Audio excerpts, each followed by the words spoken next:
पपीता एक नाजुक और गर्म मिजाज पौधा है जो आम तौर पर 20 से 35 डिग्री सेंटीग्रेड दर्जा हरारत में बेहतरीन नशोनुमा पाता है। सर्दी, कहर या पाला इसके लिए निहायत नुकसानदेह साबित होते हैं, खास तौर पर जब दर्जा हरारत 10 डिग्री सेंटीग्रेड से नीचे चला जाए। इस मौसम में पौधे के पत्ते जल जाते हैं, फूल झड़ जाते हैं और बाज़ औक़ात पूरा पौधा मर भी जाता है। इसलिए सर्दियों में पपीता के पौधों को महफूज रखना बहुत ज़रूरी है। सबसे पहले पौधे के तने के गिर्द मिट्टी चढ़ाएं।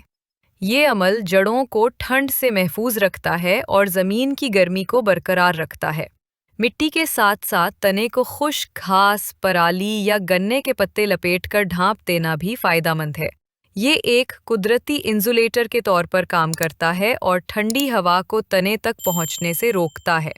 दूसरा, अगर पपीता के पौधे छोटे हैं तो उन्हें शफाफ प्लास्टिक, बोरी या जुट के कपड़े से ढांप दें। इस तरह रात के वक्त गर्मी अंदर महफूज रहती है और दिन के वक्त सूरज की रोशनी से पौधे को तवानाई मिलती है। ताहम दिन में कुछ देर के लिए कवर हटा देना चाहिए ताकि हवा का गुजर जारी रहे और नमी ज़्यादा ना हो। तीसरा, पानी देने में एहतियात बरतें।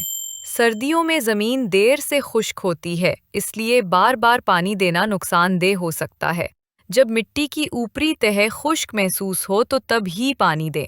ज़्यादा नमी जड़ों में गलने और फंगस लगने का बायस बनती है।